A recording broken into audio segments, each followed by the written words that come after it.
থেকে আমি নিজেকে দূরে সরিয়ে নিলাম। আমি কন্টেস্ট থেকে নিজেকে দূরে সরিয়ে নিলাম ফলতার উন্নয়নের স্বার্থে, ফলতার সাধারণ মানুষের স্বার্থে, যেহেতু আমি ফলতার ভূমিপুত্র, তাই নিজেকে আমি কন্টেস্ট থেকে দূরে সরিয়ে নিলাম। আপনি দর্শক বন্ধুরা, ফলতার নির্বাচন থেকে সরে দাঁড়ালো তৃণমূল কংগ্রেস প্রার্থী জাহাঙ্গীর খান, অর্থাৎ ভারতীয় জনতা পার্টি নির্বাচনের আগে জয়লাভ করলো ফলতা আসনটি এবং ভারতীয় জনতা পার্টি এই ফলতা আসন জয়ের মধ্যে দিয়ে পশ্চিমবাংলায় 208 থেকে 209 পৌঁছে গেল। এবারে প্রশ্ন হচ্ছে, জাহাঙ্গীর খান কেন এই নির্বাচন থেকে সরে দাঁড়ালো? হ্যাঁ, লাখ টাকার প্রশ্ন যেটা এখন সবার মধ্যে ঘুরে বেড়াচ্ছে, জাহাঙ্গীর খান কেন এই নির্বাচন থেকে সরে দাঁড়ালো, কেন ভারতীয় জনতা পার্টিকে ওয়াকওভার দিয়ে দিল? তাহলে কি জাহাঙ্গীর খান ভয় পেয়ে গিয়েছে, নাকি দলীয় নির্দেশে জাহাঙ্গীর খান এই সিদ্ধান্ত নিয়েছে, না অন্য কোনো স্পেশাল তার উপরে কাজ করেছে? একটা বড় অংশের বা সব থেকে বড় অংশের পাবলিক জনগণ বলছে যে তৃণমূল কংগ্রেস হেরে যাওয়ার ভয়ে এই সিদ্ধান্ত নিয়েছে। তাহলে সেই জায়গা থেকে আমারও সেই বড় অংশের পাবলিকের কাছে একটা প্রশ্ন ছিল, তৃণমূল কংগ্রেস যে এই নির্বাচনে এই ফলতা আসন থেকে হেরে যাবে তা আপনারা কিভাবে জানলেন, বা তৃণমূল কংগ্রেস তা কিভাবে আগে থেকে বুঝে গেল? নাম্বার 1। নাম্বার 2, যদি তৃণমূল কংগ্রেসের সিদ্ধান্তের কারণে হয়, তৃণমূল কংগ্রেসের সিদ্ধান্তের কারণে জাহাঙ্গীর খান তার মনোনয়ন প্রত্যাহার করে, মনোনয়ন তো প্রত্যাহার হয়নি, যদি জাহাঙ্গীর খান নির্বাচন থেকে সরে আসে, তাহলে তৃণমূল কংগ্রেস তো মনোনয়ন প্রত্যাহারের যে শেষ দিন, অর্থাৎ নমিনেশন ফাইল ফিরিয়ে নেওয়ার যে শেষ দিন, সেই শেষ দিন পর্যন্ত সেই সিদ্ধান্ত নিত। সেই সিদ্ধান্ত নিয়ে জাহাঙ্গীর খানকে মনোনয়ন প্রত্যাহার করতে বলতো, বা নিজের পক্ষে অন্তত তৃণমূল কংগ্রেস অফিসিয়ালি ভাবে প্রেস কনফারেন্স করে সেই সিদ্ধান্ত অ্যানাউন্সমেন্ট করতো। কিন্তু তার মধ্যে কোনো একটা কি তৃণমূল কংগ্রেসের পক্ষ থেকে করা হয়েছে? নিশ্চয়ই না। এবারে পড়ে থাকে কি ভয়। হ্যাঁ, যে ভয়টা বারবার জাহাঙ্গীর খানকে দেখানো হচ্ছিল যে নির্বাচনের আগে তাকে গ্রেপ্তার করা হবে, সেই জায়গা থেকে তৃণমূল কংগ্রেসও আজকে কলকাতা হাইকোর্টে গিয়ে তার প্রার্থী অর্থাৎ এই জাহাঙ্গীর খানের জন্য অ্যাপিয়ার করেছিল এবং কলকাতা হাইকোর্ট জাহাঙ্গীর খানকে আগামী 26 তারিখ পর্যন্ত রক্ষা কবচও দিয়েছিল। তাহলে তৃণমূল কংগ্রেস তার যে প্রার্থীর জন্য কলকাতা হাইকোর্টে গিয়ে আজকের রক্ষা কবচ নিয়ে এলো, সেই প্রার্থী সেই রক্ষা কবচের খবর পাওয়ার কয়েক মুহূর্তের মধ্যে সাংবাদিক সম্মেলন করে কি জানালো, যে রাজ্যের বর্তমান মুখ্যমন্ত্রী তিনি এই ফলতার জন্য স্পেশাল প্যাকেজ দিচ্ছে, তাই ফলতার জনগণের উন্নয়ন ও শান্তি বজায় রাখার লক্ষ্যে তিনি এই নির্বাচন থেকে সরে দাঁড়াচ্ছেন। আমি ফলতার ভূমিপুত্র, আমি চাইবো ফলতার শান্তিতে থাকুক, সুস্থ থাকুক, ভালো থাকুক এবং ফলতায় আরও বেশি বেশি উন্নয়ন হোক।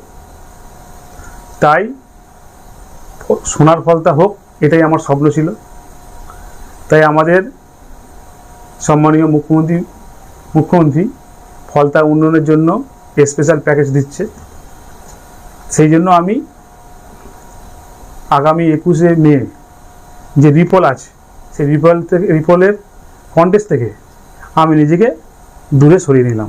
তা কোন স্পেশাল প্যাকেজ? হ্যাঁ, সেই স্পেশাল প্যাকেজ, যে স্পেশাল প্যাকেজের গন্ধে নীতিশ কুমার চন্দ্রবাবু নাইডুরাও ইউপিএ থেকে এনডিএতে পাল্টি মেরেছিল, এখানেও সেই একই রকম স্পেশাল প্যাকেজের গন্ধ কাজ করেছে। আসলে উনি বিক্রি হয়ে গিয়েছে, 1 জেল যাত্রার ভয়ে আর 2 মোটা টাকার কাছে। হ্যাঁ, উনি জানেন যেভাবে গত 3 দিন আগে রাজ্যের বর্তমান সিটিং চিফ মিনিস্টার অর্থাৎ শুভেন্দু অধিকারী এই ফলতায় দাঁড়িয়ে ওনাকে হুমকি হুঁশিয়ারি দিয়ে এসেছে, তাতে যদি উনি এই ফলতার নির্বাচন থেকে জিতেও যান, তারপরেও ওনার জেল যাত্রা কেউ আটকাতে পারবে না, ওনাকে জেলে যেতে হবে। আর সেই জায়গা থেকে উনি হয়তো সেফ রাস্তাটা বেছে নিয়েছে, জেল যাত্রার বদলে মোটা টাকার অফার অ্যাকসেপ্ট করে বাকি জীবনটা আরামে সুখ শান্তিতে জীবন কাটাবে। আর কোথায় গেলেন তথাকথিত পুষ্পা নাকি নাম, ওই ডাকাতটা কোথায়? ওই ডাকাতটা কোথায়? কোথায় দেখা যাচ্ছে? দেখা যাচ্ছে কোথায় পুষ্পা? কোথায় আপনি? দেখতে পাওয়া যাচ্ছে না। 2021 পোস্ট পোল ভায়োলেন্স, জাতীয় মানবাধিকার কমিশন 19 জনকে নটোরিয়াস ক্রিমিনাল ঘোষণা করেছিল, যার মধ্যে এই ভাইপোর জাহাঙ্গীরও ছিল। আমার উপরে ছেড়ে দিন, আমার উপর ছেড়ে দিন, আমি ওর দায়িত্বটা নিয়ে গেলাম, আমার উপর ছেড়ে দিন, ছেড়ে দিন আমার উপরে। কি দর্শক বন্ধুরা, আশা করি আর বুঝতে বাকি নেই কেন পুষ্পা ঝুঁক গিয়া है। হ্যাঁ, একজন সিটিং চিফ মিনিস্টার, নির্বাচনী আচরণবিধি লাগু রয়েছে, নির্বাচন আচরণবিধি লাগু থাকার পরেও সেই কেন্দ্রে দাঁড়িয়ে সেই কেন্দ্রের প্রার্থীকে হুমকি হুঁশিয়ারি দিচ্ছে। কে নির্বাচন লড়বে? না, এসব নির্বাচন কমিশন দেখতে পায় না, নির্বাচন কমিশনের চোখে পড়ে না। আর বর্তমানে তো নির্বাচন কমিশন বলেই কিচ্ছু নেই পশ্চিমবাংলায়, কারণ নির্বাচন কমিশনের মাথায় বসে থাকা হত্যাকর্তা মনোজ আগরওয়াল, সুব্রত গুপ্তরা তো এখন পাইলস রুগীর পিছন চাটতে ব্যস্ত রয়েছে। না, তারা একদম সময় নষ্ট করেনি, কারণ যদি দেরি হলে পাছে সিটটা হাতছাড়া হয়ে যায়, চেয়ারটা চলে যায় অন্য লোকের কাছে। তাই তাদের পছন্দের দলকে মেহনত করে ক্ষমতায় আনার পরে তারা বিলম্বিত বোধোদয়ে না গিয়ে তড়িঘড়ি গোপন চুক্তি অনুযায়ী তাদের চেয়ারটায় তারা বসে পড়েছে। সিও যেটা আছে is the secretary of the election department in all the states. এটা আমি বই দেখিয়ে দেবো, আইন দেখিয়ে দেবো। This is the system followed, পশ্চিমবঙ্গে ফলো হলো না। নতুন গভর্নমেন্ট যদি ইন্টেনশন আছে কি ওটা ফলো করবেন তো ওটা ছিল। নাম্বার 2, আমি senior most IAS officer in the state cadre. Number 3, আমি প্রেসিডেন্ট অফ আইএস অ্যাসোসিয়েশন। তো যখন এটা যে মিটিং ছিল honourable chief minister was with the senior secretaries of the state government. I attended as secretary of the election department, যেটা আমাদের এখানে নেই, বাট দ্যাট ইজ দ্য আমাদের পার্ট হয়ে গেছে, পার্ট হয়নি। নাম্বার 2, অ্যাজ অ্যাসোসিয়েশন প্রেসিডেন্ট, কি আমি ওনাকে যেটা আছে ওখানে বুকে দিয়ে वो করবো, গ্রিট করবো। অ্যান্ড আমি এটা আশ্বাস দেওয়া ওনাকে কি on behalf of all the IAS officers will cooperate with all the agenda of the new government.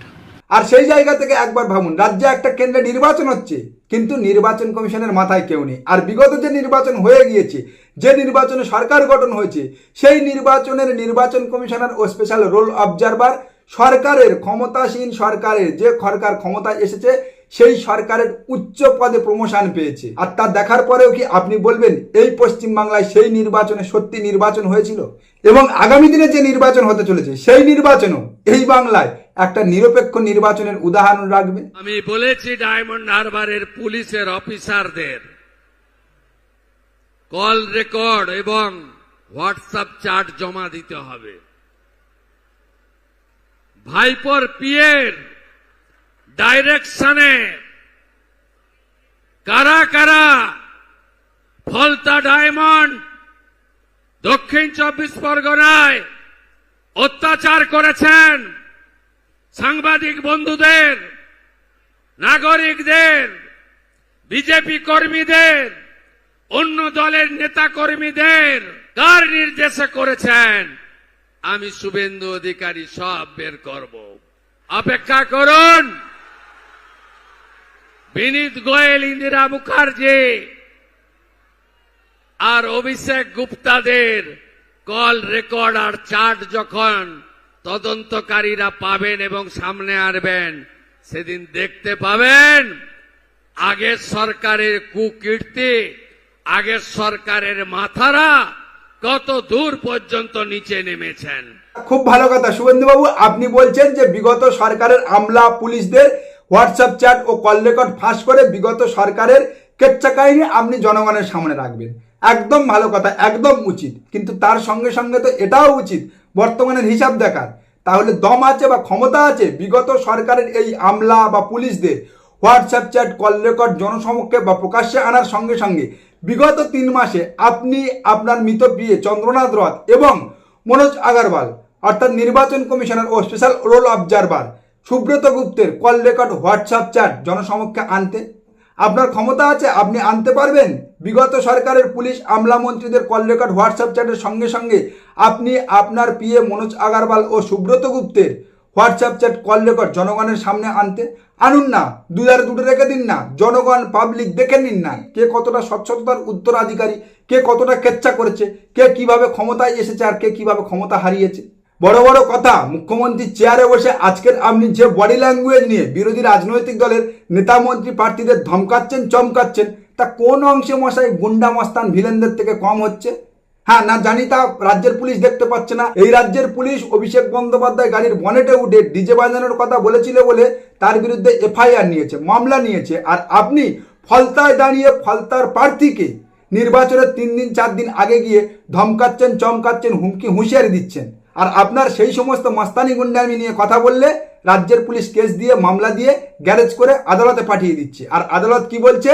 না, রাজ্যের বর্তমান মুখ্যমন্ত্রী সম্পর্কে কোনো রকম মন্তব্য করা যাবে না, রাজ্যের মুখ্যমন্ত্রীকে চোর বলা যাবে না, তাহলে রাজ্যের মুখ্যমন্ত্রীকে অপমান করা হবে।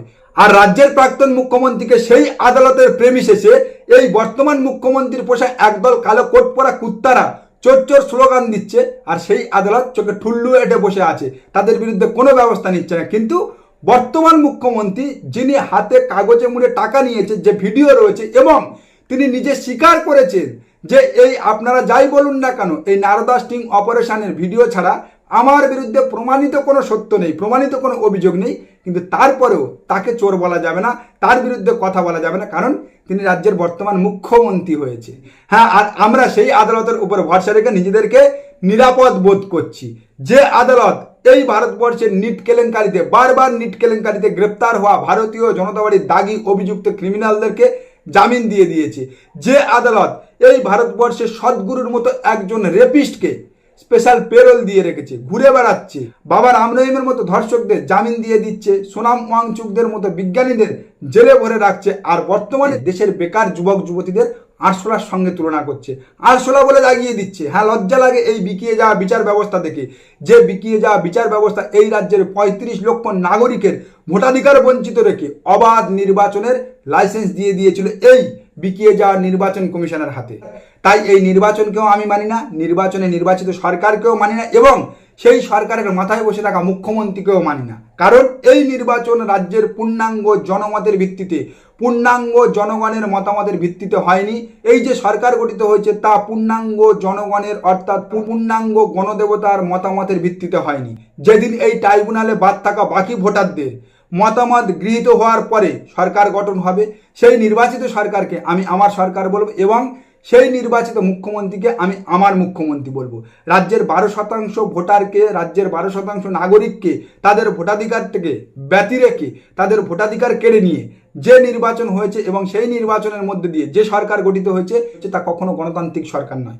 আর সেই জায়গা থেকে বর্তমানে এই ফলতার নির্বাচন থেকে জাহাঙ্গীর খান, সে ভয়, ভীতি, প্রলোভন যে কারণে সরে দাঁড়াক না কেন, আমি বলবো সঠিক সিদ্ধান্ত নিয়েছে। কারণ এ নির্বাচনও গণতান্ত্রিক নির্বাচন নয়, এ নির্বাচন গণতন্ত্রের প্রহসন।